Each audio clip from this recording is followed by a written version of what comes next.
الحمد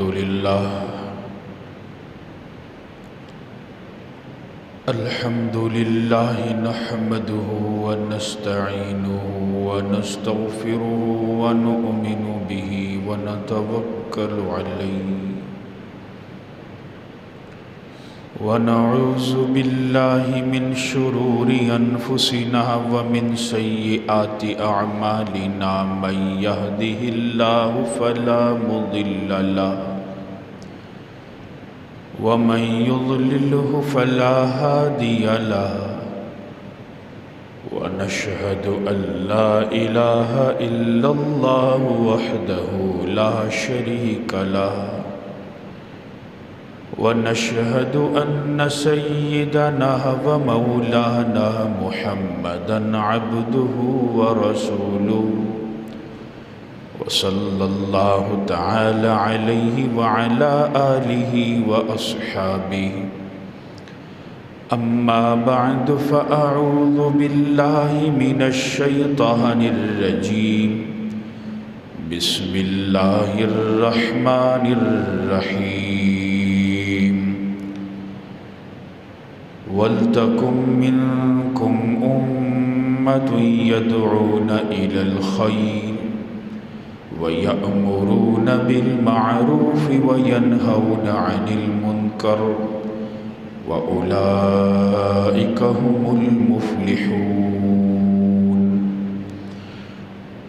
قال النبي صلى الله عليه وسلم أخلاء ابن آدم ثلاثة واحد يتبعه إلى قبض روحي والثاني إلى قبري والثالث إلى محشري أو كما قال عليه الصلاة والسلام بلغ العلا بكماله كشف الدجى بجماله حسنت جميع خصاله صلوا عليه وآله مولاي صل وسلم دائما أبدا على حبيبك خير خلق كلهم إله نجني من كل ضيق بجاه محمد مولى الكريم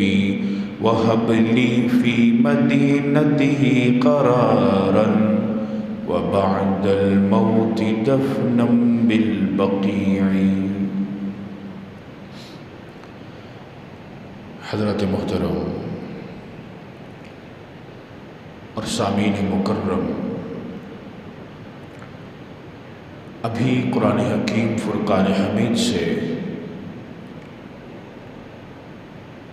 ایک آیت مقدسہ کی تلاوت کی ہے اور آقا دو جہاں صلی اللہ علیہ وسلم کا ایک ارشاد مبارک پڑھا ہے. دعا کریں کہ اللہ کریم مجھے صحیح بیان کرنے کی توفیق عطا فرمائے اور ہم سبھی کو اس پر عمل کرنے کی توفیق عطا فرمائے. آج کا یہ جمعہ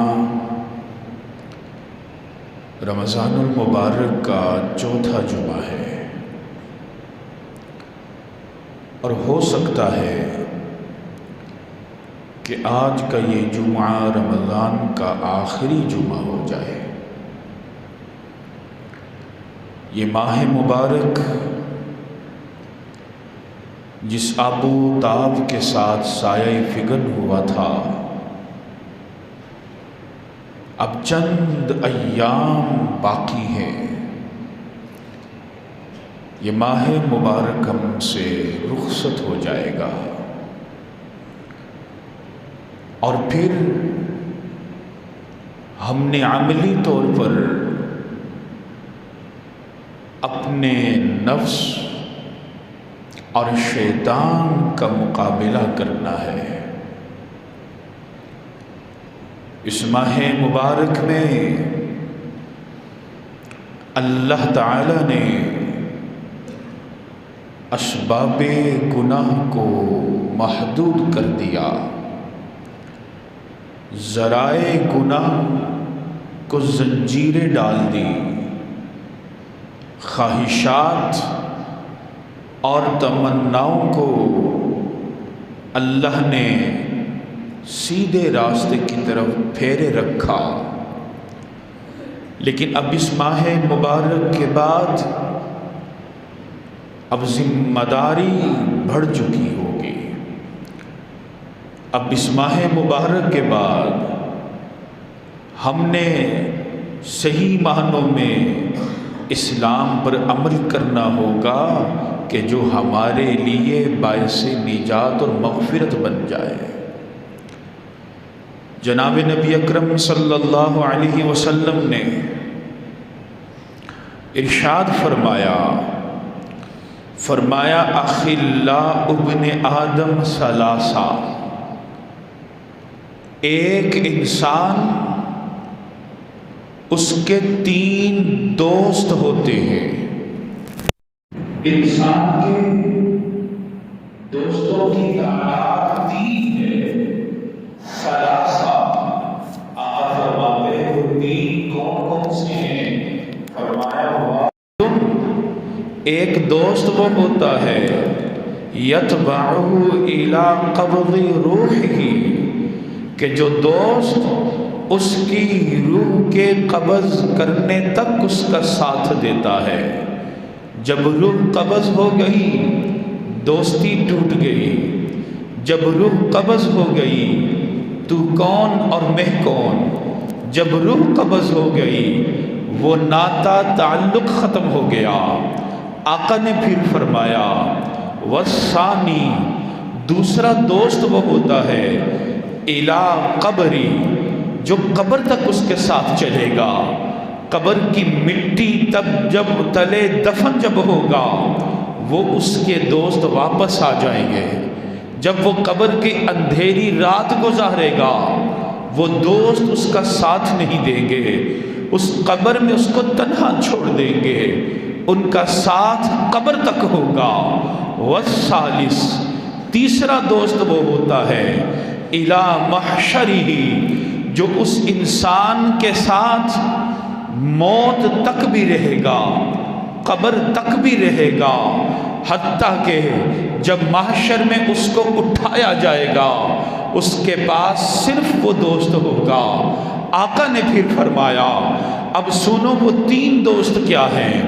فالذی یتبعہ الی قبض روحہ فمالہ، جو اس کی روح تک اس کے ساتھ ہوگا وہ اس کا مال ہوگا، اس کی جائیداد ہوگی، اس کے پیسے ہوں گے جن کو سنبھال کر رکھتا تھا، جن میں ڈنڈی مارنے کے طریقے اختیار کرتا تھا، کہ جن مال کو حاصل کرنے کے لیے وہ جائز ناجائز کی تمیز بھول گیا تھا، جس مال کو حاصل کرنے کے لیے وہ بہنوں کا حق کھانا اس کو جائز سمجھ چکا تھا، یہ مال اس کی موت تک اس کے ساتھ ہوگا۔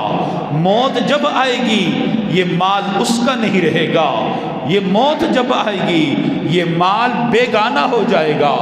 آقا پھر فرماتے ہیں والثانی، اور دوسرا جو مال ہے والذی یتبعہ الی قبرہ، جو اس کے قبر تک اس کے ساتھ جائیں گے، وہ دوسرے دوست کون ہیں؟ فرمایا فاہلہ، اس کے اہل و عیال ہوں گے، اس کے والدین ہوں گے، اس کے میاں یا بیوی ہے اس کا میاں ہوگا، میاں ہے اس کی بیوی ہے، اس کے بچے ہیں، ان کا ناتا قبر تک ہوگا۔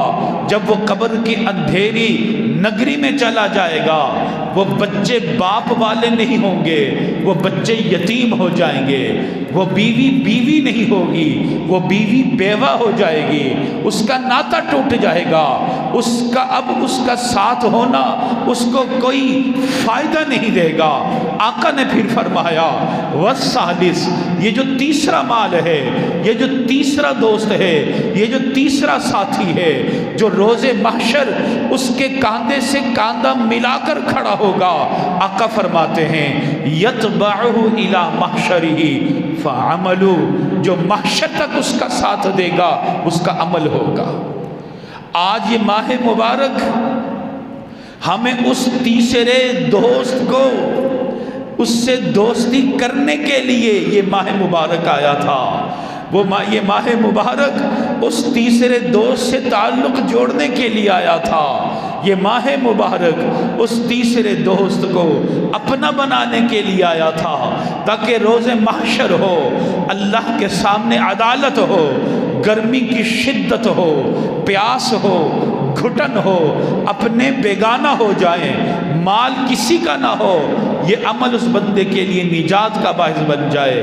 یہ عمل جو شاید آج ہم اس میں کوتاہی کر دیں، لیکن یہ عمل انسان کو نجات کی طرف لے کر جاتا ہے۔ یہ ماہ مبارک نے ہمیں کیا کچھ دیا، آپ ذرا غور کیجئے۔ اس ماہ مبارک نے ہمیں روزوں کی عبادت اور اعمال دیے۔ اس ماہ مبارک نے ہمیں قیام رمضان اور تراویح کے اعمال دیے۔ اس ماہ مبارک نے ہمیں تلاوت قرآن جیسا عمل دیا۔ اس ماہ مبارک نے ہمیں اعتکاف جیسا عمل دیا۔ اس ماہ مبارک نے ہمیں نماز تہجد جیسا عمل دیا۔ اس ماہ مبارک نے ہمیں صدقہ اور خیرات والا عمل دیا۔ یہ تمام دوستوں سے اس ماہ نے دوستی لگوائی، ان تمام دوستوں سے اس ماہ نے ناطہ جوڑا، ان تمام دوستوں سے اس ماہ نے تعلق کو برقرار رکھا۔ اب اس دوستی کی حفاظت اب آئندہ 11 مہینے ہم نے کرنی ہے۔ اس دوستی کی حفاظت ہم نے آئندہ 11 مہینے اس کو پرفارم کرنا ہے۔ ایسا نہ ہو یہ دوستی ہم سے ٹوٹ جائے، یہ ناطہ ہم سے ختم ہو جائے، تو پھر نہ اہل و عیال ہمارے کام آئیں گے، نہ مال و اسباب ہمارے کام آئیں گے۔ تو یہ ماہ مبارک کی عظمتیں، یہ ماہ مبارک کی برکتیں ابھی بھی ہیں، ایام باقی ہیں، چند ایام ہیں۔ اس ماہ مبارک میں کوتاہی ہوئی، اب ایام جو باقی ہیں عمل کر لیں۔ اس ماہ مبارک میں کسی کا حق ادا نہ کر سکے، ایام باقی ہیں، حق دینے والے بن جائیں۔ اس ماہ مبارک میں اگر کوئی ہم سے غلطی سرزد ہو گئی، ابھی ایام باقی ہیں، استغفر اللہ کر لیں، اللہ سے توبہ کر لیں۔ وہ رب آج ہمیں معاف کرنے کو تیار ہے۔ علماء سیر نے اور مورخین نے ایک واقعہ لکھا، فرماتے ہیں عباسی دور میں ہارون الرشید ایک خلیفہ گزرے۔ ہارون الرشید اپنے قافلے کے ساتھ چل رہے ہیں، بازار میں آئے تو قافلے کے آگے جو سیکیورٹی تھی، کمانڈوز تھے، انہوں نے راستہ خالی کروایا کہ بادشاہ کی سواری آ رہی، بھائی اٹھو اٹھو، بادشاہ کی سواری آ رہی۔ تو بازار میں ایک اللہ والے درویش بیٹھے ہوئے تھے، وہ نہ اٹھے۔ ہارون الرشید نے کہا اس کو بیٹھنے دو، ہم اس سے پوچھیں گے یہ کون ہے۔ وہ بادشاہ قریب ہوا، پوچھا اے اللہ والے آپ کون ہیں؟ آپ یہاں کیا کر رہے ہیں؟ آپ بازار میں بیٹھے ہیں، گرمی ہے، دھوپ لگی ہوئی ہے، آپ بازار میں کر کیا رہے ہیں؟ وہ اللہ والے بولے اے بادشاہ وقت، میں یہاں بیٹھ کر بڑا ضروری کام کر رہا ہوں۔ پوچھا کون سا کام کر رہے؟ کہا یہ تم بازار میں لوگ دیکھ رہے ہو؟ کہاں دیکھ رہا ہوں؟ کہا میں ان لوگوں کی، ان بندوں کی اور خالق کی صلح کروا رہا ہوں، لیکن بات یہ ہے خالق تو مان رہا ہے، یہ بندے نہیں مان رہے۔ وقت گزر گیا، کچھ عرصہ گزرا، ہارون الرشید کی سواری گزری، قبرستان کے قریب سے گزری۔ ہارون الرشید نے دیکھا وہ اللہ والے اسی طرح قبرستان میں بیٹھے ہوئے۔ پوچھا اے اللہ والے اب یہاں کیا کر رہے ہیں؟ کیا ماجرا ہے؟ وہ اللہ والا کہتا ہے بادشاہ کام وہی کر رہا ہوں میں بندوں کی اور خالق کی صلح کروا رہا ہوں. لیکن یہاں معاملہ عجیب ہو گیا، یہاں بندہ تو مان رہا ہے، اب خالق نہیں مان رہا.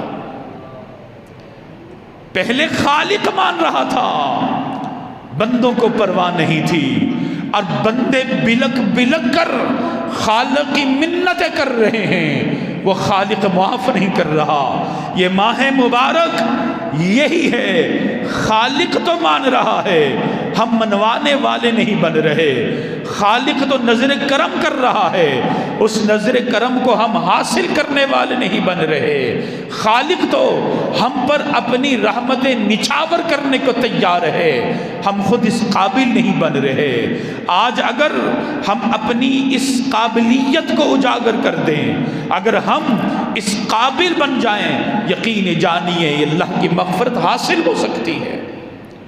تو لہٰذا یہ ماہ مبارک کا آج شاید آخری جمعہ ہو، لیکن یہ ذہن میں رکھ لیجئے، اس ماہ مبارک میں ہم نے روزہ رکھا، اور وہ روزہ دو طرح کا رکھا.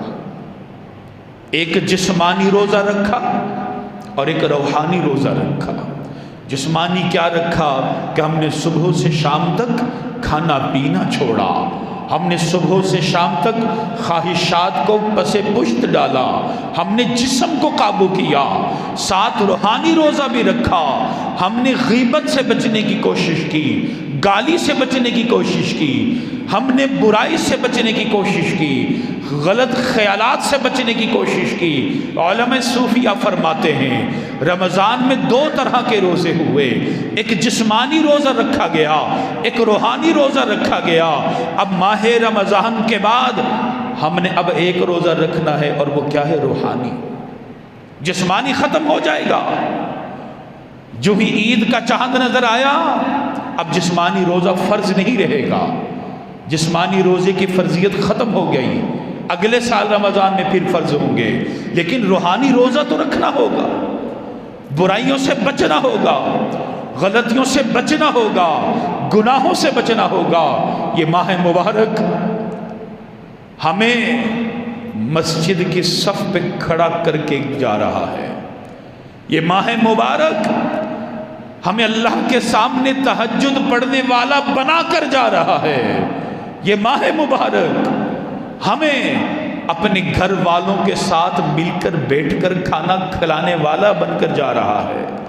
یہ ماہ مبارک ہمیں اللہ کی راہ میں دینے والا بنا کر جا رہا ہے. اگر ہم نے اس ماہ کی قدر کرنی ہے تو جو یہ ماہ مبارک ہمیں دے رہا ہے، دے کر جا رہا ہے، ہم اس کی بھی قدر کرنی ہے. اگر ہم اس کی قدر نہ کر سکے تو یقین جانیے پھر ہماری عبادت عبادت نہیں رہے گی. ہم نے کس طرح پرفارم کرنا ہے؟ رب کائنات فرماتا ہے وَلْتَكُمْ مِنْكُمْ أُمَّةٌ يَدْعُونَ إِلَى الْخَيْرِ، تم میں لازماً یہ مفت ہے ایک ایسا گروہ ہو، ایک ایسا طبقہ ہو، ایسے افراد ہوں کہ جو معاشرے میں رہتے ہوں، يَدْعُونَ إِلَى الْخَيْرِ، وہ نیکی کی طرف بلانے والے بن جائیں، وَيَأْمُرُونَ بِالْمَعْرُوفِ، وہ نیکی کا حکم دینے والے بن جائیں، وَيَنْهَوْنَ عَنِ الْمُنْكَرِ، وہ برائی سے بچانے والے بن جائیں، وَأُولَئِكَ هُمُ الْمُفْلِحُونَ، جو ایسا کریں گے یہی تو فلاح یافتہ لوگ ہیں، یہی تو کامیاب لوگ ہیں. تو بہرحال ہم نے اس ماہ مبارک سے بہت کچھ سیکھا ہے، ہم نے اس ماہ مبارک سے بہت کچھ سمجھا ہے. اب اس سیکھنے کو اور اس سمجھنے کو ہم نے برقرار رکھنا ہے.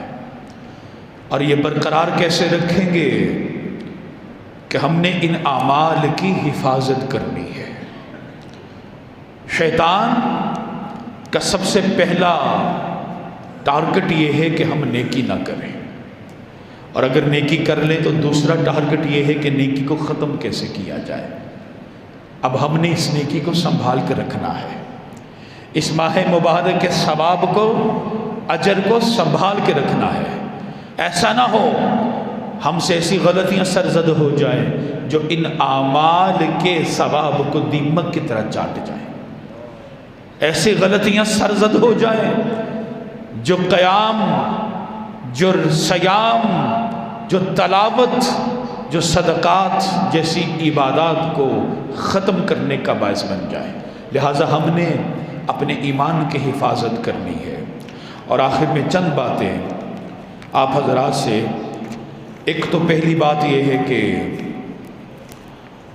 فطرانے کے بارے میں بات سمجھ لیجئے۔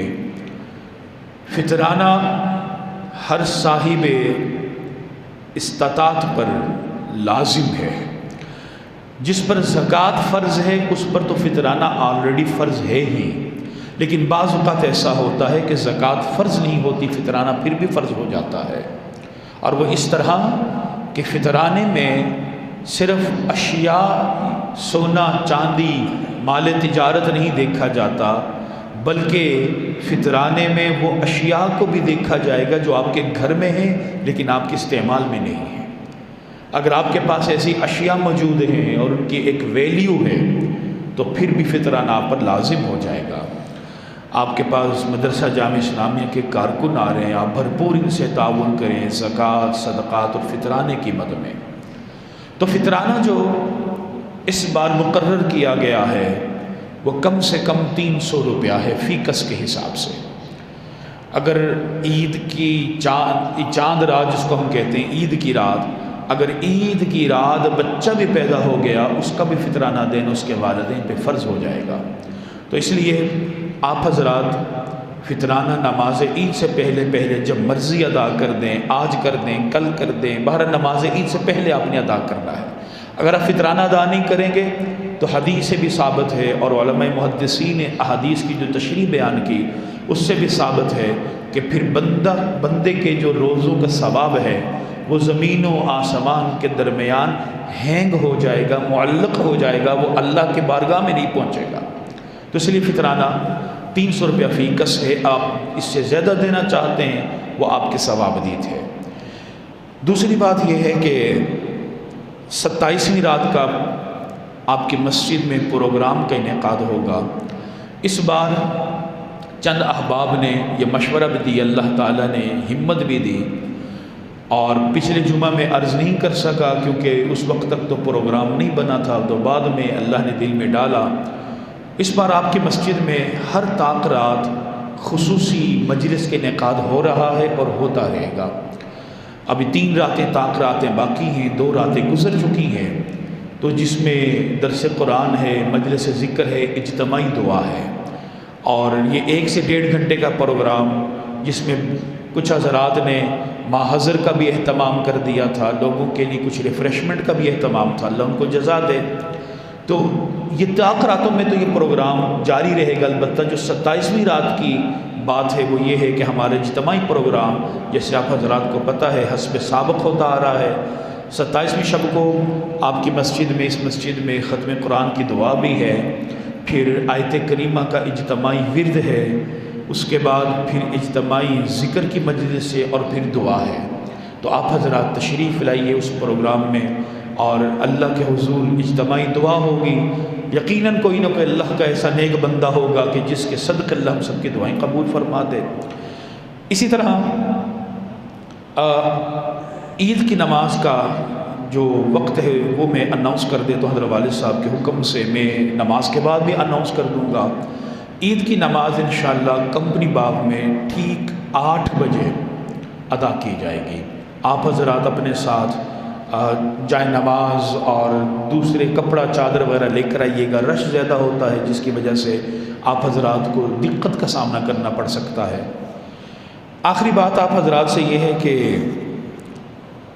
رمضان المبارک جب ختم ہوگا اور جب عید کا چاند نظر آئے گا جس کو ہم چاند رات کہتے ہیں، اللہ کے نبی صلی اللہ علیہ وسلم نے اس کی بڑی فضیلت بیان فرمائی ہے، لیکن افسوس کی بات ہے کہ اس چاند رات کو خرافات میں بندہ مشغول ہو جاتا ہے۔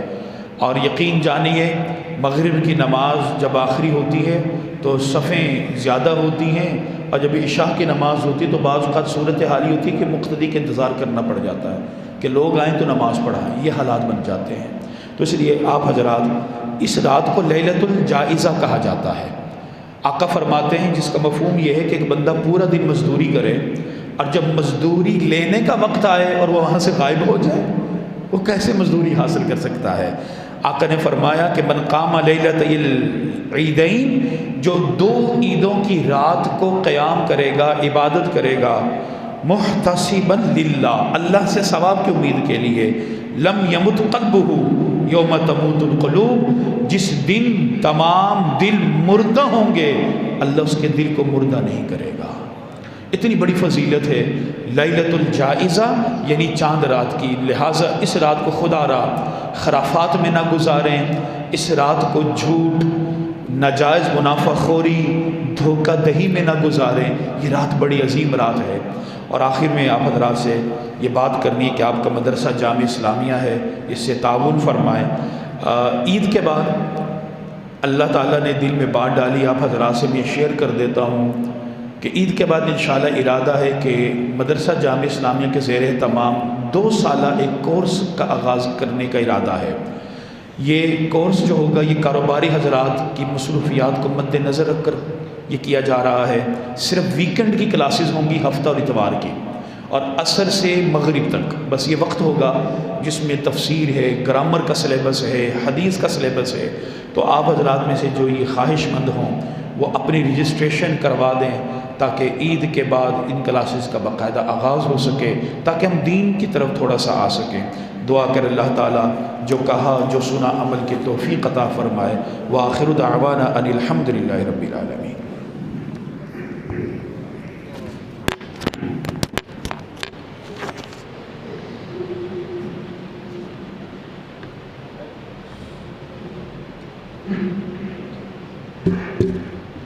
Dua ni.